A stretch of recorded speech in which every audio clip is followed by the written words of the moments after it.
today, and then I'm going to chime in and add in my information as well, so you guys can be well-rounded in understanding what you have as far as your options. I notice some of you may be in the master's program, some of you may be in the PhD program, but there are options that are available for you, and we will discuss those today. So Dr. McGrath, take it away. Thank you, Charles. It's really great to have Career Services host this webinar and help us reach out to the students in international psychology. You'll find that Career Services is really a great supportive office. I find that the things that they come up with, the ideas they come up with, the connections they suggest for us and for our students are really fantastic, and the tools they have for us are really good. So I know Aisha Gori is on the line as well, and I also want to point out that Viviani Pacana, who is our Associate Chair of International Psychology, is also on the phone. So between all of us, we will answer as many questions as you can throw to us and maybe share some ideas with you about what you can do in terms of a career in international psychology. So one of the exciting things about international psychology is how new this field is. For some people, that's taking a big risk, but for a lot of adults nowadays, people want to be able to craft their own careers based on what they've done before, their own creative ideas about how they can make a difference in the world, and combining that with what they see as the greatest needs in the world. And a lot of people are finding ways to mix together their professional and their personal goals. And international psychology is one of the fields where you can do that. A lot of people like to travel, a lot of people like to make a difference in the world, a lot of people like to sometimes even connect with their own family roots in other countries. And what people are often doing at times like this too is trying to figure out how they can address some of the different deficits, some of the different, difficult situations they see going on in the world, in the news, what they read about on a daily basis.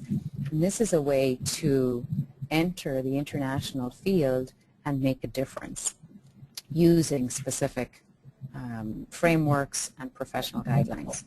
So whether you're doing a master's or a PhD in international psychology, you're learning about both the standards of psychology and psychological practice and psychological theory in the United States, but also across the world.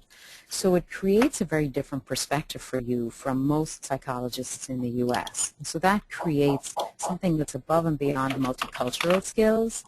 It's actually multiple perspectives. So if you're going out into the United States and looking for employment, you're able to market yourself as someone who not just has cultural competence, but you're also able to think about extending beyond the market in the U.S., extending beyond the people who are impacted by whatever the organization does beyond the U.S. as well as in the U.S. We are finding that even though we're a new program, our students are interested, our graduates are interested in a wide variety of opportunities. A number of the doctoral students are interested in teaching, part-time teaching actually, because they want to be able to further the field. International psychology is a very new field, and it's amazing to me how many students are interested in being adjunct faculty members, both at the Chicago School, but also in other universities. And what they're trying to do is they're trying to influence the field of psychology to look at that international perspective and not just consider the United States perspective as the one that should be followed. And so it's having an impact on the field and having students graduate with that desire to apply the knowledge that they have about how psychology, how mental health, how organizations and systems operate in multiple cultures and countries is really powerful. Other students are working in multinational organizations, or graduates I should say, working in organizations that are multinational in one way or another, whether that's a non-governmental organization or NGO, whether it's a company that happens to have branches abroad or wants to have branches abroad. What we're finding is that graduates with a PhD in psychology are able to work in HR departments, are able to work in planning and organizational departments to help a company or an organization be successful in multiple countries and multiple cultures. We have the two tracks in the program obviously focus on two very different but related components. The trauma services track prepares students to be able to work in that field. And so organizations that come to mind that might be opportunities for graduates are like the United Nations, the World Health Organization, Red Cross, Red Crescent, those kinds of organizations that typically involve themselves in response to trauma in multiple countries. And then the other track is organizations and systems. And that's sort of a broad umbrella that's looking at the multiple perspectives of running organizations, analyzing systems and ensuring that organizations are healthy in the way that they operate. Some of those organizations may be mental health organizations. Some of them may be international companies. Some of them may be governmental organizations. So we're finding that the range of options open to students and graduates is really, really broad. And as I said at the outset, it can be a risky prospect for people when you're told you could really choose, you could really craft your ideal job.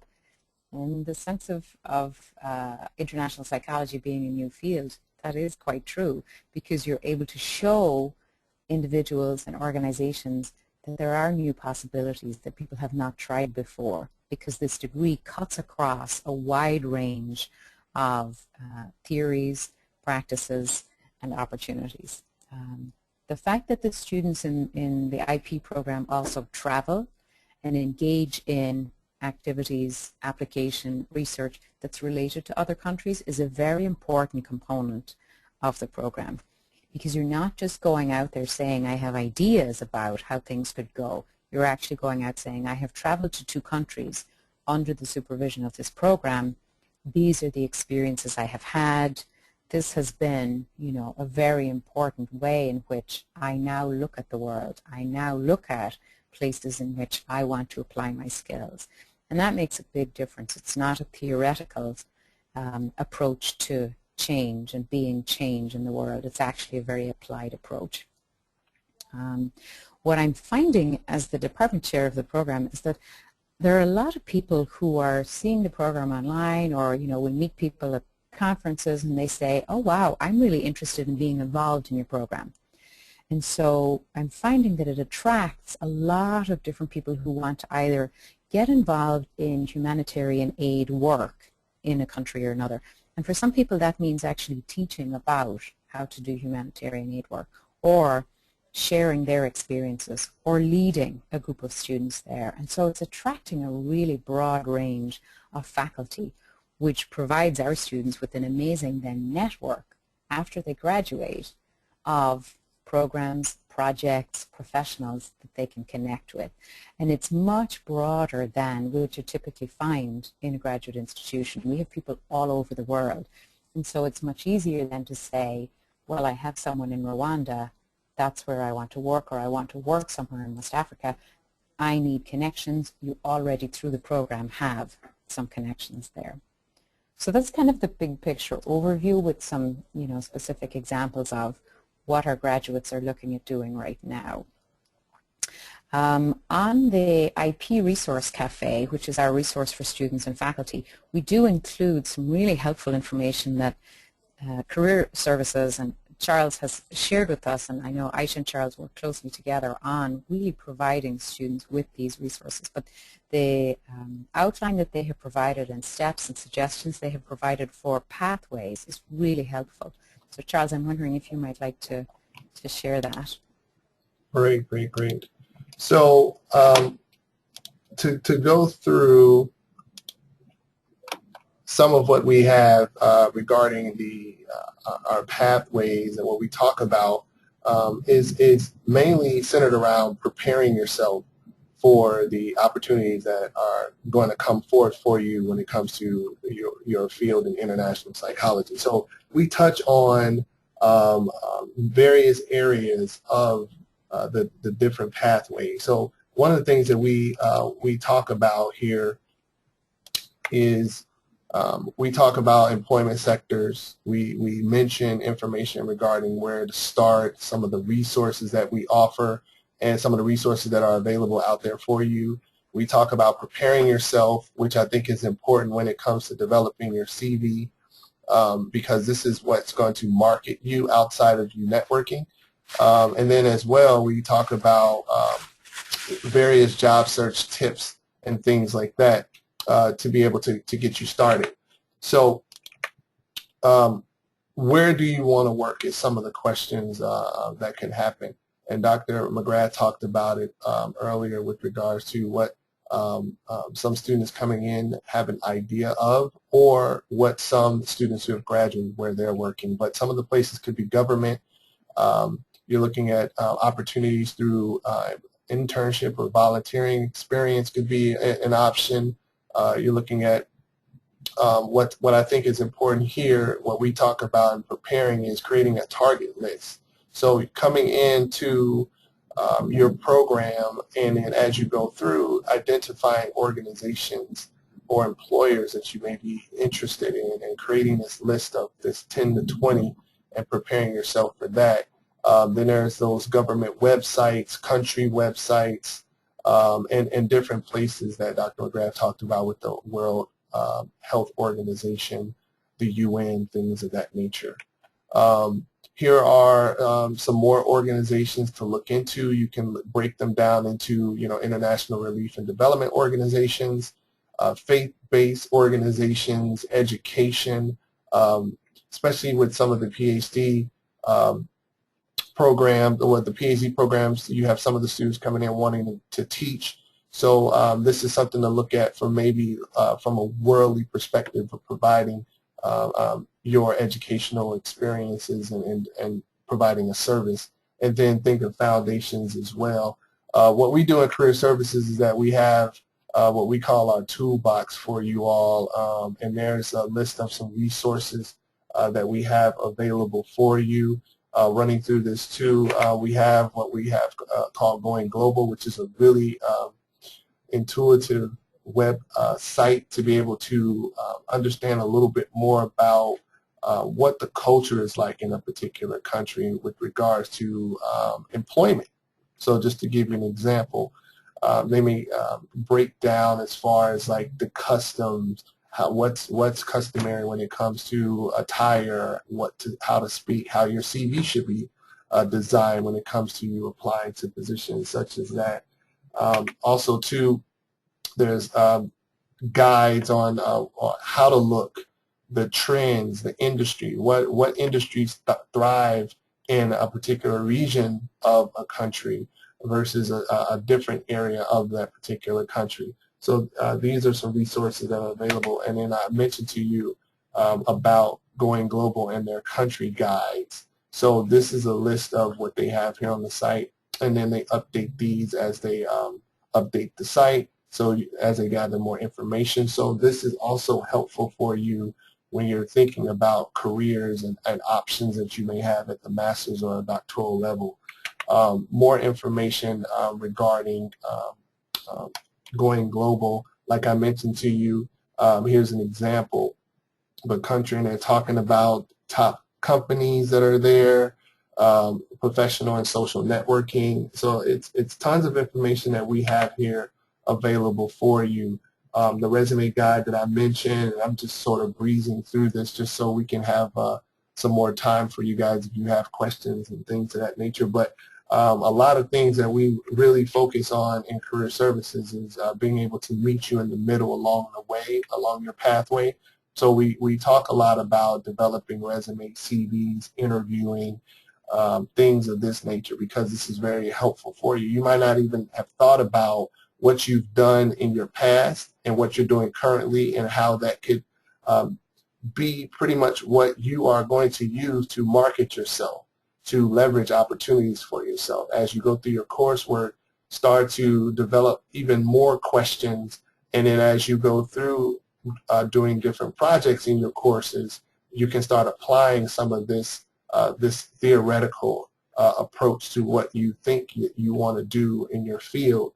So these are things that we help students out with as well. But Going Global is a really good resource for you when it comes to utilizing anything outside of the U.S. as far as a good resource.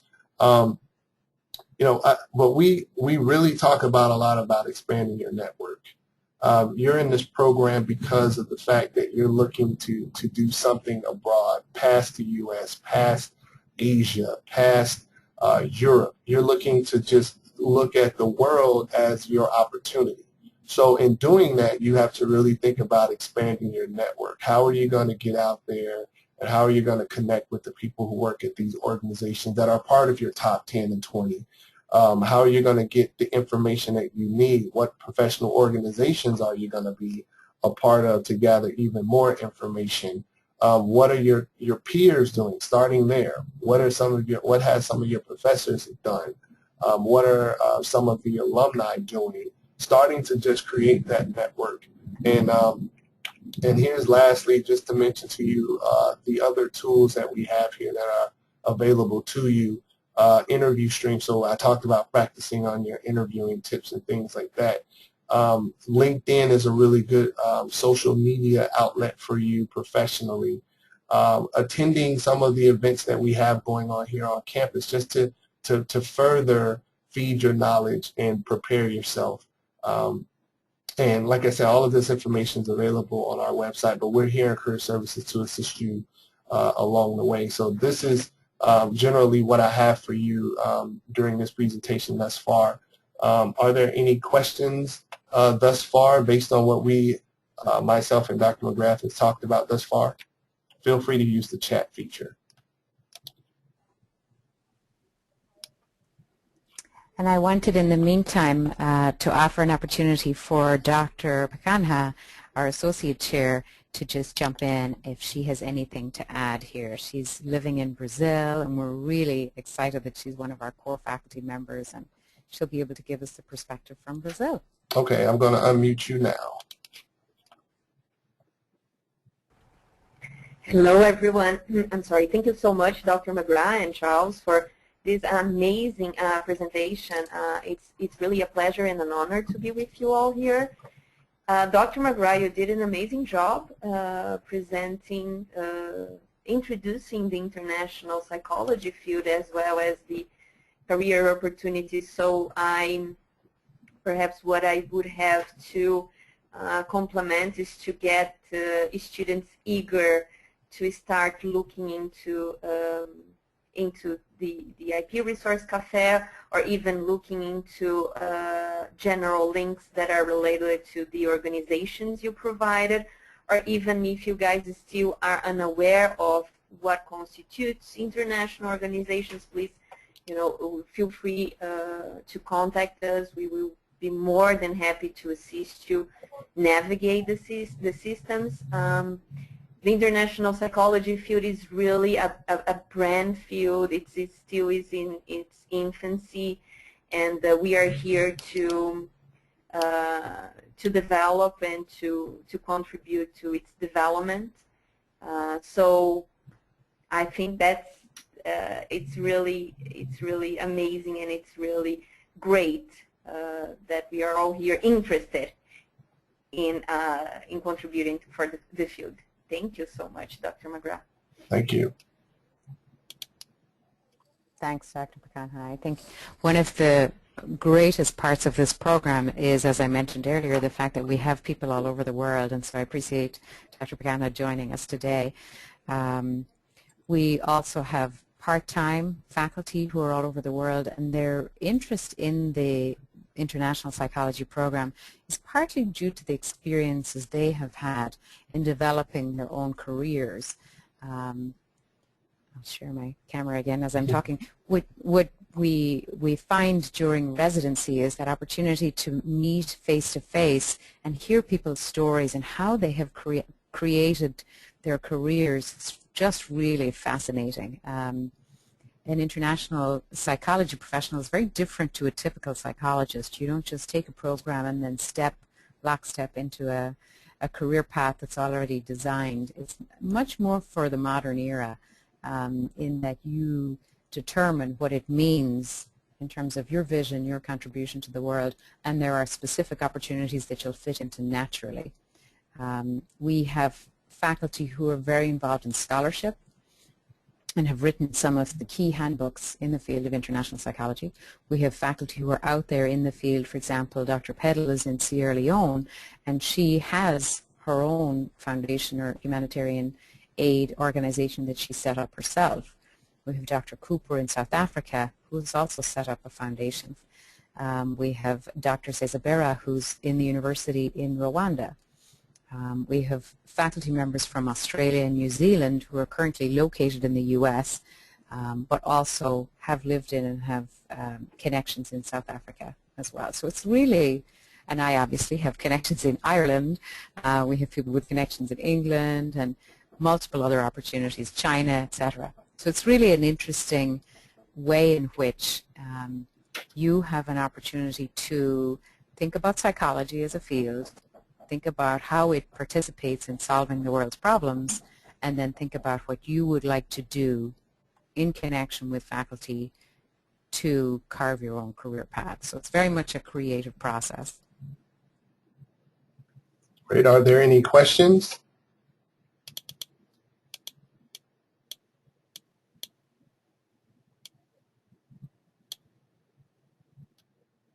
I don't see anyone popping up any questions.